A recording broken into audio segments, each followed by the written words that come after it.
نزول في الأول السكوند مشيت ما شاهدش تيد مشيو ستروميس أي غير ستروميس أون فرونسي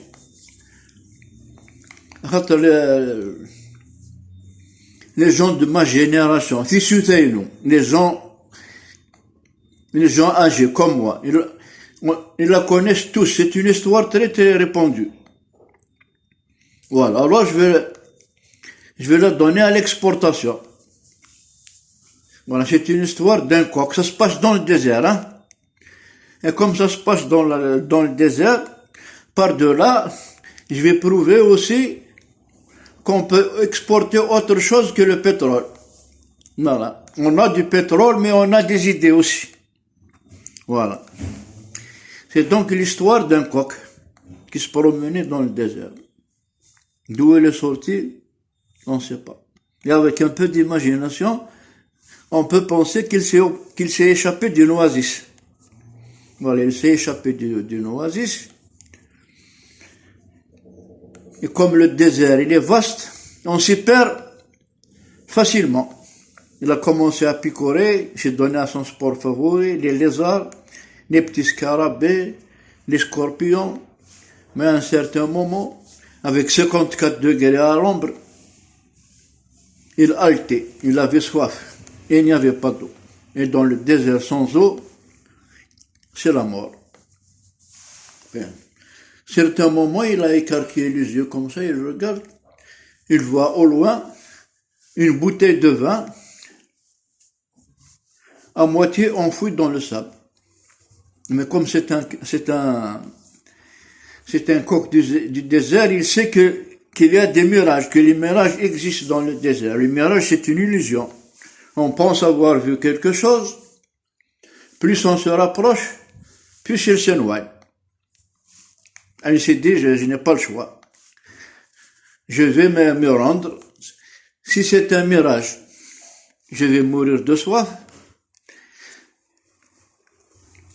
Sinon, je suis sauvé. Il se met en quête de rejoindre la bouteille. Plus il avançait, plus la bouteille lui apparaissait nettement.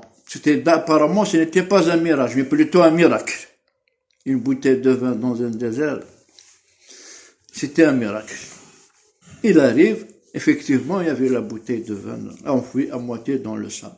C'était une bouteille de vin de marque, certainement tombée des sacs des touristes européens.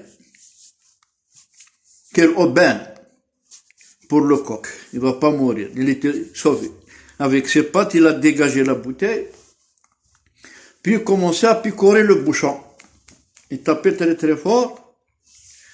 À un certain moment, l'odeur de l'alcool est sortie. Comme on dit, selon l'expression des buveurs, il a senti le bouchon.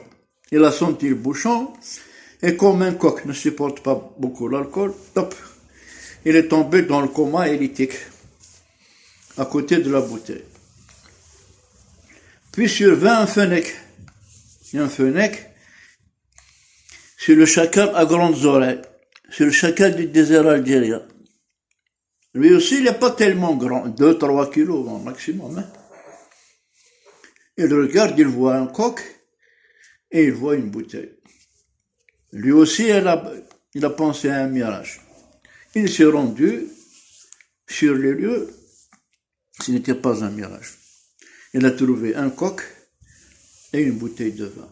Il s'est dit, je vais manger le coq et je vais boire la bouteille de vin. Bon, après il a changé d'avis, comme tous les buveurs. Il a dit, je vais prendre un petit coup, après j'aurai le temps de m'occuper du coq. Ça sera la journée longue. Il s'est versé un petit fond de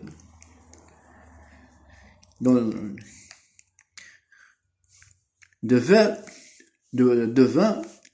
il a bu, et comme il faisait très très chaud, il ne supportait pas la chaleur, et l'alcool aussi, top. Lui aussi, il est tombé dans le coma élytique à côté du coq. Puis survint un tigre du désert. Il a chassé toute la journée, rien à se mettre sous la dent. Il a regardé, il a vu un fennec, un coq et une bouteille de vin. Il a dit, aujourd'hui, c'est mon jour de chance. la divinité a mis devant moi un repas complet. Un coq, un fenech et une bouteille de vin. Il arrive sur le lieu. Bon, il s'est dit, bah, je vais manger d'abord je vais manger, non, je vais manger le coq, après je vais prendre un peu de vin. Non, il a dit non, je vais commencer d'abord par boire un petit coup. Je vais étancher d'abord ma soif. Il a pris la bouteille, au goulot, il a bu au goulot. Et comme il faisait 54 degrés à l'ombre, la bouteille était chambrée à 54 degrés. Il a pris toute la bouteille, lui aussi il a tourné de l'œil. Et il s'est allongé devant le fenech. Donc il y avait la bouteille, le coq, le fenech et le tigre du désert. Et comme c'est le coq qui a bu en premier, il n'a pas bu, il a senti le bouchon en premier, il s'est réveillé. Il a commencé à battre des ailes, il s'est dégourdi les pattes qu'on font tous les coqs comme ça, en étalant leurs pattes vers l'arrière. Il a secoué sa tête, il a regardé, il a vu la bouteille vide, le fenech et le tigre dans le combat. Puis il s'est dit, ma parole, je suis incorrigible. À chaque fois, j'ai juré de ne plus boire, parce qu'à chaque fois que je bois, je fais un dégât. Il a pensé avoir assommé le lion, le fenech, et avoir bu toute la bouteille. Alors il s'est dit, j'ai juré de ne plus boire, parce qu'à chaque fois que je bois, je fais un dégât. Voilà, c'est ça l'histoire d'aujourd'hui. Si certaines personnes se prennent pour des coqs lorsqu'ils boivent, c'est en dehors de ma responsabilité. Cette histoire, c'est une pure imagination. Voilà, toute ressemblance avec des faits existants ou ayant existé n'est que pur hasard. Voilà, c'est ça mon histoire d'aujourd'hui.